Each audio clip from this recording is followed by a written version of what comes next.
Michelin est rentré dans le marché du pneumatique grâce à une innovation sur le vélo, qui est le pneu démontable. Un Anglais passe par Clermont. Les frères Michelin ont une expertise sur le caoutchouc, mais sur les machines agricoles. Ce brave cycliste demande de l'aide aux frères Michelin. Les frères Michelin créent pendant une nuit ou trouvent une solution pour que le pneu soit plus facilement interchangeable et donc ils créent un pneu qui est démontable de sa jambe.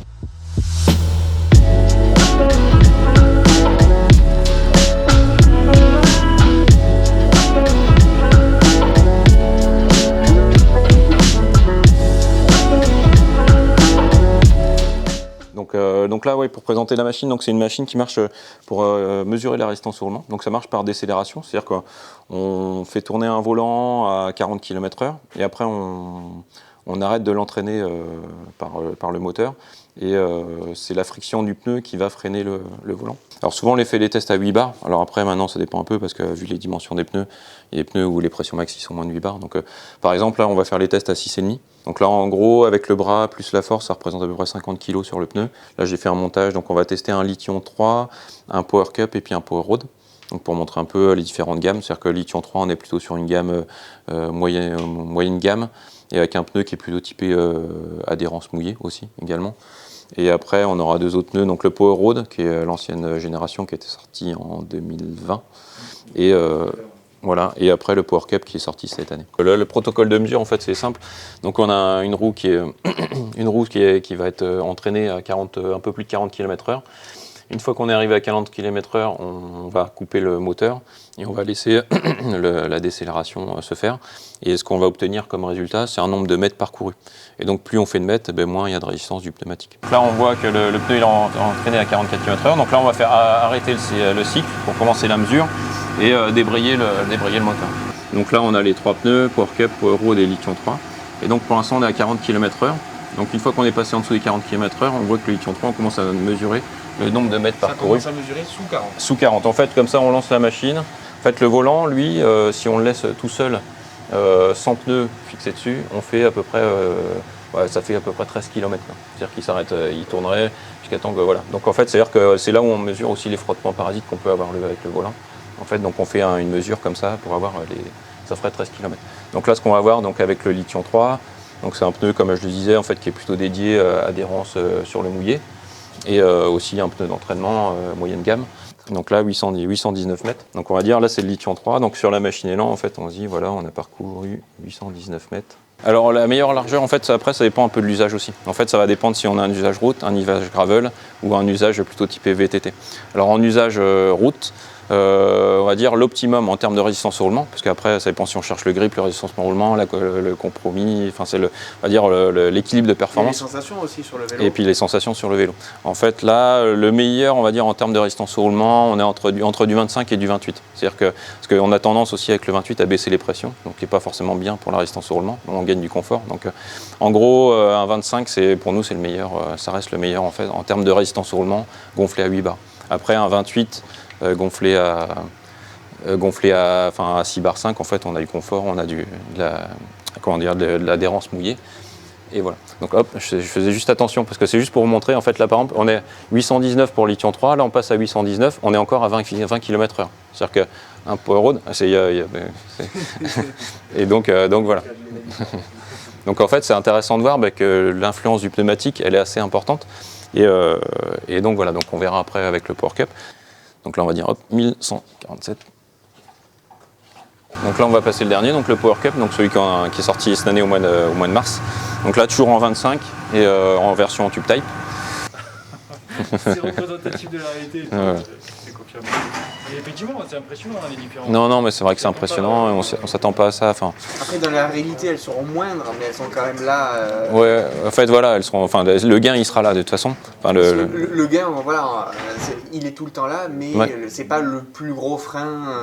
Non, en fait, en gros, effectivement, en fait, quand on regarde l'équation du cycliste, on va dire, là par aéro, c'est, après, ça dépend de la vitesse, mais c'est autour de 70-80% en fait de l'effort à fournir si on est sur du plat. Après, si on est en montagne, il y a la gravité. Et en fait, on va dire c'est 70%. Le pneu, on est autour de 15%. On va dire. C'est 15% de la résistance à l'avancement. Donc, on va gagner quand même un peu sur ces 15%-là. D'abord, la notion de trajectoire.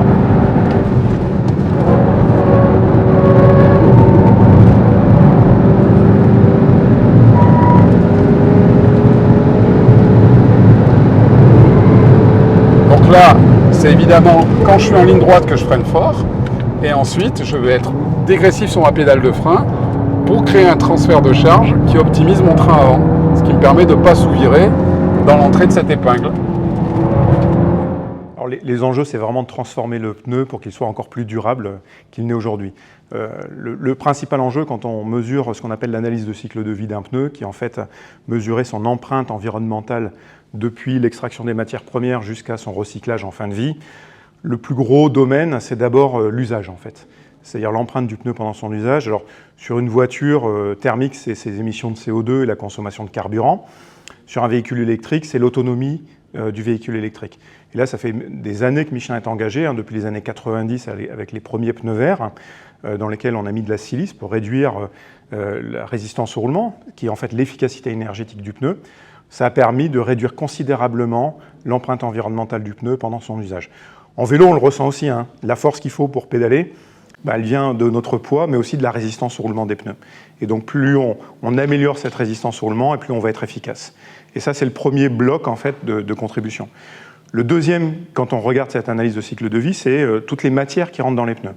Aujourd'hui, un pneu, c'est principalement fabriqué à partir de matières fossiles, donc du pétrole, 70% à peu près en moyenne pour le groupe. Et donc, le gros enjeu, c'est de transformer toutes ces matières issues du pétrole dans des matières durables, c'est-à-dire soit des matières biosourcées et renouvelables. Donc renouvelable, c'est renouvelable à l'échelle humaine, ça c'est très très important. Par exemple, la silice qui est fabriquée à partir de sable, le sable c'est pas renouvelable à l'échelle humaine. Hein. Pour que l'eau fasse des petits grains à partir de cailloux, il faut des milliers d'années. Et donc ça c'est pas renouvelable à l'échelle humaine. De même le pétrole, c'est pas renouvelable à l'échelle humaine. Donc on va plutôt aller travailler sur des déchets végétaux par exemple, des choses comme ça, qui sont à la fois renouvelables et qui ne sont pas en compétition avec la chaîne alimentaire. Et puis le deuxième bloc de matériaux durables, c'est tous les matériaux recyclés. Donc là, on a plusieurs axes de travail. On peut travailler déjà sur les pneus en fin de vie, donc récupérer en fait les matériaux qui sont dans le pneu. Et là, c'est un enjeu technologique qui est très important parce qu'en fait, il faut arriver pratiquement à extraire un peu les éléments qu'on a mis dans le pneu au départ. Voilà. Moi, je prends souvent l'image du gâteau. Vous mélangez des œufs, de la farine, du sucre, vous faites un gâteau. Ce qu'on essaye de faire aujourd'hui, pour s'imaginer, c'est récupérer la farine qu'il y avait dans le gâteau au départ. Donc on va tourner autour d'un cercle de 20 à une certaine vitesse et dès que je sens que je perds l'arrière, voilà quoi. Donc je ne vais pas plus loin, je ne vais pas jusqu'à la chute, je vais à la limite de l'adhérence roue arrière. On compare souvent 2 à 3 pneus, concurrents ou non concurrents, et après on fait les mêmes stats que la voiture, quoi. Limite de l'adhérence, je ne sais pas si j'irai, je pense pas que j'irai aujourd'hui, mais tu vois le vélo qui décroche, hein, donc tu verras comment je procède, hein. J'ai qu'un pied sur une pédale, l'autre est prêt à anticiper la chute, et généralement même de l'extérieur on voit que je perds l'arrière, quoi. Donc au niveau de la motorisation, pas besoin de pédaler, non. Le vélo va tout seul. C'est ça. Il y a une poignée de gaz, si on peut dire gaz. J'ai une poignée. Là c'est parti, quoi. Donc je pédale pour entraîner la chaîne, les pignons pour pas tout casser. Et une fois que je mets les gaz, c'est parti, quoi. Donc c'est un vélo qui peut aller jusqu'à 60 km/h.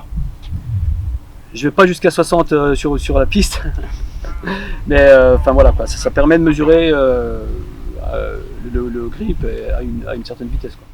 Notre approche de développement entre tous les produits chez Michelin, c'est la même, c'est-à-dire que au départ on observe les besoins, les retours du marché, on est très attentif à ce dont a besoin le client.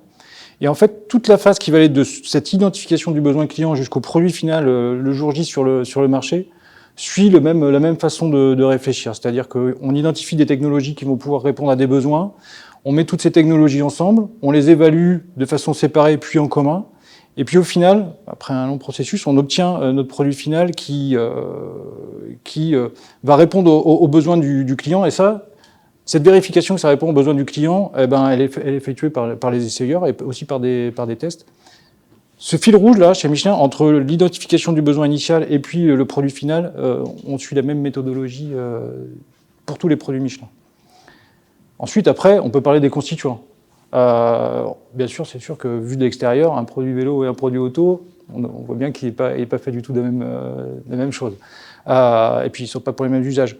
Dedans, on va retrouver des technos qui sont similaires. Notre approche des matériaux, on a les mêmes. Les technologies qu'on va introduire dans les matériaux, on a les mêmes. Bien sûr, le matériau du pneu vélo et le matériau du pneu auto, c'est pas le même à la fin, puisqu'on a des tunings spécifiques à chaque produit. Mais par contre, notre approche générale, elle est la même sur le matériau. Voilà, donc ça c'est la problématique de base qu'on retrouve pour les deux types de produits. Après, il est clair que dans l'automobile, si je prends par exemple l'exemple du haut de gamme, c'est sûr que l'approche besoin du client, c'est le fait de bien comprendre ce que le constructeur automobile désire en termes de performance. Et c'est pour ça que chez nous, les essayeurs sont particulièrement dédiés à un constructeur donné, puisque ce besoin, il est exprimé souvent de manière subjective. Le cahier des charges n'est pas forcément basé sur des grandeurs physiques ou des courbes. Et donc tout le travail de l'essayeur Michelin, c'est de bien comprendre ce qu'attend l'essayeur du constructeur, qu'est-ce qu'il appelle un bon pneu ou un bon comportement. Et alors bien sûr ensuite de traduire ça en termes compréhensibles et le plus proche possible de la physique par rapport au concepteur de pneus. Mais la compréhension du besoin du client, c'est vraiment ce travail en commun qu'on fait avec l'essayeur du constructeur. D'ailleurs, lors de séances d'essai qui sont faits ensemble sur le même circuit, le même jour, sur le même véhicule, qu'on appelle des joint tests. Voilà, donc ça, c'est pour le besoin du client. Après, les performances, il y a des performances qui se rapprochent effectivement entre les deux produits, comme l'adhérence sol mouillé, l'adhérence sol sec. Alors bien sûr, un pneu de vélo fonctionne différemment qu'un pneu de voiture. Un pneu de vélo, il va fonctionner un peu plus en carrossage, un pneu de voiture un peu plus en dérive. Mais il n'empêche qu'on va toujours retrouver pour un pneu qui est multi-conditions de roulage, on va retrouver comme performance importante, bien sûr, tout ce qui est sol mouillé, sol sec. Bon, bien sûr, aussi même parfois au vélo, tout ce qui est confort bruit. Ça, c'est vraiment toutes les performances explicites vues par finalement le conducteur ou celui qui fait du vélo. Et après, il y a toutes les performances implicites qui touchent à la sécurité, comme effectivement la vitesse limite, l'endurance, etc., etc. Il faut un peu lever au départ pour pas trop sous-virer. Alors celui-là, il passe à fond. Là, je vais la provoquer. Coup de volant en levant le pied et pour aller chercher mon vibreur. Et là, je suis accéléré à fond. Bon, celui-là, il passe à fond complet. Là, je reste à fond, tranquillement. Frein. C'est-à-dire que s'il s'agit de prendre un virage à une certaine vitesse sur un certain rayon, on retrouve pour les deux engins la même physique. C'est-à-dire qu'il va falloir que les pneus génèrent des efforts qui vont contrebalancer la fameuse force qui nous pousse vers l'extérieur du virage. Donc c'est exactement la même chose. Et ensuite, les pneus vont aussi réagir de la même manière quand on va, par exemple, quand on va freiner, quand on va provoquer finalement on appelle ça des transferts de charge, mais c'est un peu compliqué. Mais en tout cas, on sait très bien que l'adhérence va être fonction finalement des efforts verticaux. Donc voilà. Donc finalement, globalement, c'est la même chose. Après, la seule différence, c'est que pour pouvoir tourner avec un vélo, il va falloir se pencher vers l'intérieur du virage et pour générer ce qu'on appelle un angle de carrossage, qui est tout simplement l'angle avec lequel on va se pencher.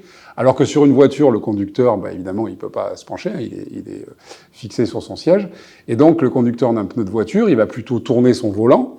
Et en tournant son volant, il va plutôt, alors on appelle ça la dérive, il va plutôt générer un certain angle entre la roue et le pneu, et c'est ça qui va générer des efforts. Mais à la fin, finalement, c'est la même chose. Il va falloir que, par rapport à la surface de contact, alors qui est certes beaucoup plus petite pour un pneu de vélo qu'un pneu de voiture, il va falloir de toute façon générer des efforts latéraux pour prendre un virage, et quand on est en ligne droite, qu'on veut freiner ou passer du couple par les pédales ou par le moteur, il va falloir aussi générer des efforts longitudinaux qui permettent soit de freiner, soit d'accélérer. Donc en fait, c'est la même physique au départ. Sauf que le moyen d'y arriver est différent. Pied levé, léger gaz, léger gaz, léger gaz, sinon je vais sous-virer à fond, en débraquant. Là, relevé de pied pour la placer, et après j'accélère. La frein, rétrogradage, léger frein, léger gaz à fond. À la fin, effectivement, on a ce qui est en contact avec le sol, dans les deux cas, c'est du caoutchouc, de la bande de roulement. Ce caoutchouc, il doit être suffisamment souple pour générer de l'adhérence. Si je fais simple, schématiquement, il faut qu'il soit quand même à l'extrême. Un matériau qui est très dur ne va pas générer d'adhérence, plutôt glissé, donc il faut que le matériau soit souple pour adhérer à la route. Mais il faut aussi qu'il soit suffisamment rigide pour pouvoir générer les efforts. Parce que à l'opposé, s'il était complètement souple, il générerait aucun effort, donc on ne pourrait pas contrecarrer la force centrifuge. Donc on a, dans les deux cas, ce matériau qui va transmettre des efforts, qui va permettre de prendre la trajectoire. Trajectoire quand on parle d'efforts latérales, mais il faut aussi pouvoir freiner et accélérer. Donc il faut générer des efforts au sol. Ces matériaux-là, ils ont une base commune. Et c'est vrai qu'on travaille avec les mêmes équipes, côté matériaux, qu'on soit dans les équipes tourisme, véhicules légers ou vélo ou moto, pour justement optimiser ces formulations de matériaux et puis pour pouvoir avoir des matériaux qui soient capables de transmettre l'adhérence, mais qui soient aussi résistants à l'usure et qui soient aussi bons en résistance au roulement, par exemple. On pourrait avoir des matériaux qui sont très bons en usure et en grippe, mais qui ne sont pas du tout bons en résistance au roulement. On pourrait avoir tout l'inverse. En fait, les équipes matériaux travaillent ensemble et en commun pour avoir des matériaux qui sont capables d'être bons en usure, en grippe, en résistance au roulement. Donc autant sur les matériaux, effectivement, il y a une recherche et un développement commun. Ensuite, si on parle de la partie donc architecture du pneu, là par contre, ce sont des équipes dédiées parce qu'il est évident qu'un pneu vélo, en termes de vitesse atteinte, de port de charge, de quantité d'effort à passer, sera quand même très différent d'un pneu voiture. Donc là, on se retrouve, alors le terme chez nous, c'est développeur, concepteur de pneumatiques. Et là, bien sûr, les concepteurs ne sont pas les mêmes personnes entre le produit vélo et le produit tourisme. Et ensuite, puisque le but, quand on fait du développement, c'est effectivement de faire, alors bien sûr, à la fois au départ des calculs de la simulation, après on va fabriquer des pneus prototypes qui sont mis sur des machines, et puis à la fin, les pneus prototypes sont testés sur des véhicules. Et donc là, c'est pareil, les équipes sont différentes entre le produit vélo et le produit voiture, à partir de la conception du pneu, du pneu prototype, de ses mesures machines, jusqu'aux essais sur véhicules, où là c'est pareil, il y a des essayeurs vélo spécifiques et des essayeurs tourisme spécifiques. Chercher la corde, c'est monter dessus, quoi, tangenter. Et là tu débraques, voilà, pour accélérer le plus tôt possible. Là ça passe sur... Ouais, passe à fond, si, passe à fond. Ouais. Il faut quand même chercher la corde. Quand je freine, hein. Ouais, je te dis. Frein. Lâche les freins, lâche les freins, lâche les freins. Ah ouais, non mais, frein. Ouais, putain. Ouais, putain. Non mais lâche les freins, c'est dégressif, putain. D'accord. Oh, c'est pas mal ça.